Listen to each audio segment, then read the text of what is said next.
Hey guys, tonight I'm going to be installing new pads and rotors on my 280ZX in the rear, and you need a special tool to do this. I'm going to show you how that's done. Alright, so this is the tool here that I was talking about. See this cube here? Bought that online for, I want to say, about $20. This will allow you to tighten up the piston and the caliper so that you can install the new pads. And you can see that it's got different sides to it. And the side that we're going to be using tonight is this one. Oh, it's here on this side. This one here. You can see that there's 4 grooves in here. Side of the caliper here on the piston. See that? So it'll allow me to tighten it up. Just need to turn it clockwise to tighten it up. Are you turning it to the right?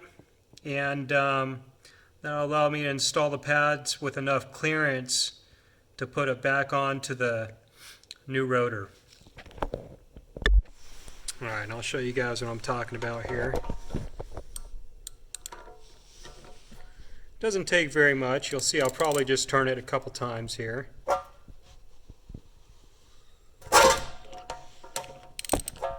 Don't mind the noise, just rubbing against the shield there.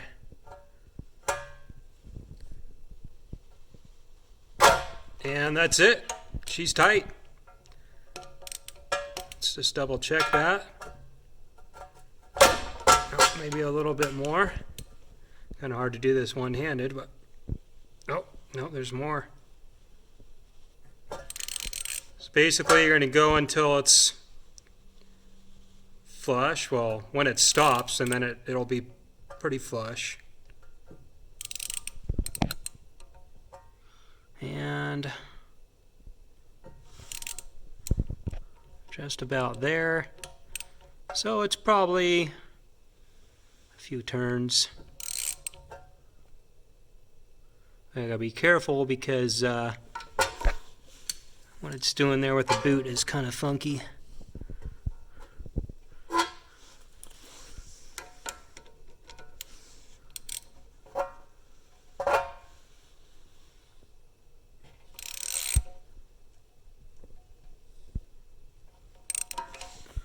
And I'm just going to stop right there because that's good enough. Gotta go slow so that boot stays on there and it doesn't pop off of it or something. At least I want to say that might be the case. I just saw the boot doing something kind of funny, so I don't know, that worries me a little bit, but might probably okay. Anyway, so this is good there. You can see it's nice and flush. It's good. It's where it needs to be. I keep going actually. On the other side I did tighten it all the way, but that's a good stopping point there. As long as it looks like it's flush, you don't need to keep going after that. And so that'll do it. Alright, next I'm going to do a comparison here with the old pads and the new pads. Just talking about the back side for the brake grease. So what I'm looking for here is an impression.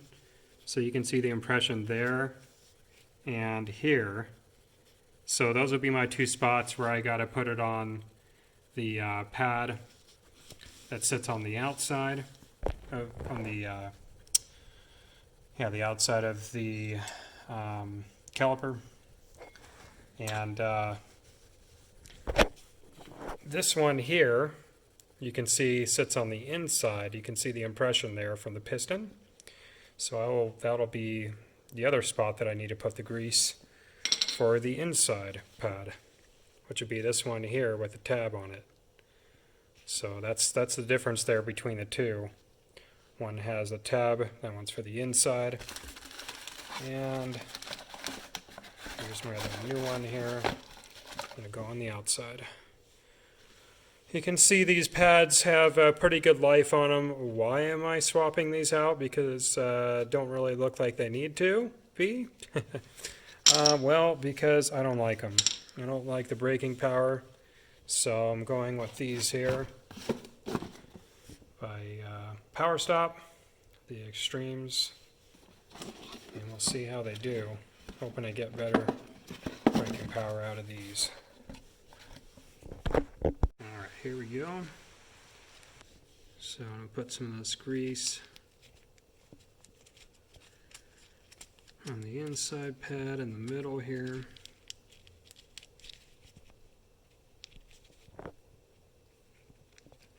You really don't need very much. Need a little bit more on the inside pad here than you do on the other. That's good. Just gonna spread that around.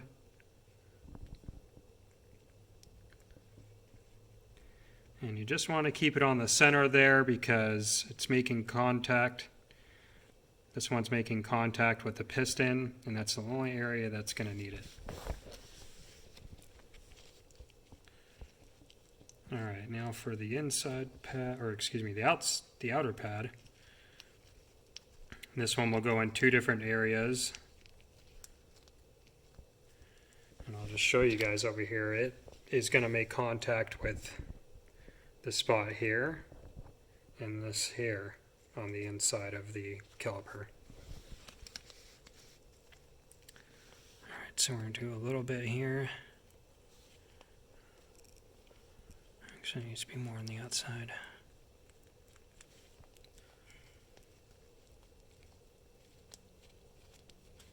Come on. Just a little bit left, just enough for this guy. Okay. A little more here. That'll be good.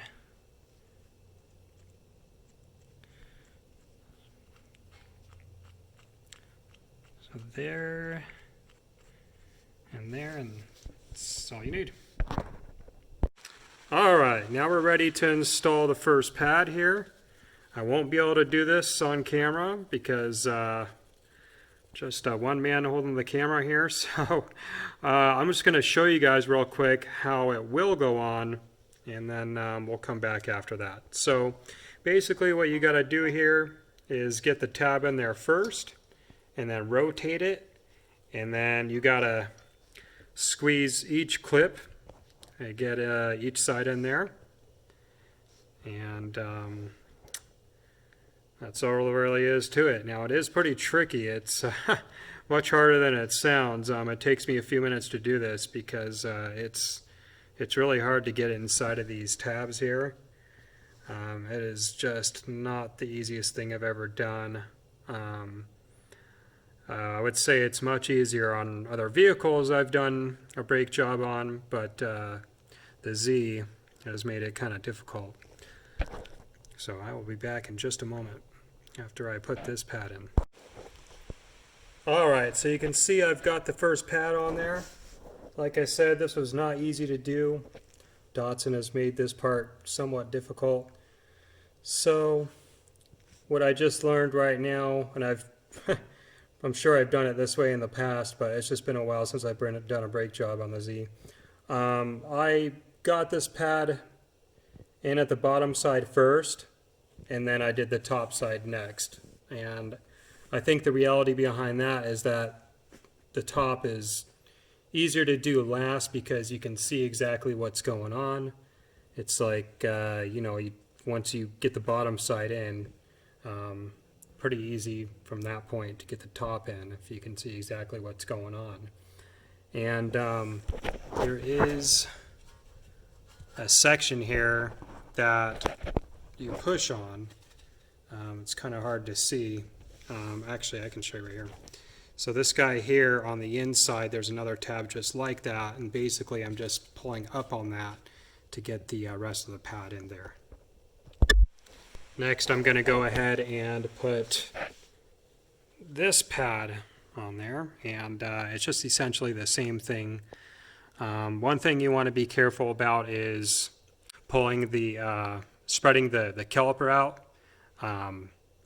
If you are stretching it and pushing it in, like some of your grease that's inside here on this piston might end up squeezing out. I could be wrong about that. Don't quote me on that, but I mean, that's just what I noticed on the other side, and I didn't like how it was looking. So I just think it's best practice to probably keep this guy from spreading out too much. Just so you know your piston here is still containing the grease that's in there and not losing any of it. I mean, don't quote me if I'm wrong on that. I'm not 100% sure, but that's just what I, like I said, that's what I examined from doing the brakes on the other side. So here we go. I'm going to go ahead and insert the last pad here. All right, and I got the last pad in there, and I just discovered something else that was really helpful when I was putting this pad in. So remember I mentioned that you want to do the bottom side first and then the top side. Well, I also just noticed that if you rock this back so that this side is closer to you when you're putting the pad in, and you get the tabs on the top and the bottom in while it's facing that direction, that made it a lot easier. And I kind of did that in the back one too, but I wasn't thinking about it a whole lot. And wasn't really applying that technique as much as I did on this one just now. It took me like, I want to say maybe about 20 seconds to get this one in, whereas this one on the back side probably took me at least a minute or two. I was struggling because I didn't apply that technique. So I want to say that applying both of those techniques on the pads in the rear is probably best practice. So bottom side and first, top side second, and then also actually you might be able to get both sides in at the same time if you just apply the second thing I mentioned about rocking this side of the pad back while you're putting it in. In fact, that might be what just happened. I don't know. It's just, you know, it's hard to really apply your mind to what's going on when you're putting this in because it really is a struggle. But a couple good pointers for you guys that hopefully will help you when you guys are doing the pads on your Z. Also, when you put the pad, when you've got both pads in there, you want to stick your hand in between and make sure that they are both spread out as much as they can be so you can get it back on the rotor. And that's really all there is to it. And then we're going to bolt this baby back on, and we'll be good to go. I'll be back in just a minute after I get the caliper and the rotor back on. All right, I've got the caliper and the rotor back on, and you can see I'm using this handy wrench right here. This is a ratcheting wrench, and man, has this made my life easier. I invested in ratcheting wrenches about a year ago, and man, one of the best investments I've ever made. So, let's see, we're going a little way there.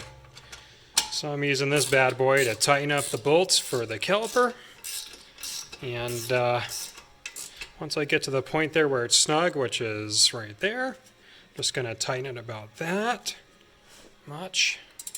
So a little bit more, and you really don't want to give it too much because otherwise you're going to strip it out. So I would say right now I probably went about that much in total to tighten it up, maybe a little bit more, and I'd say that's about good.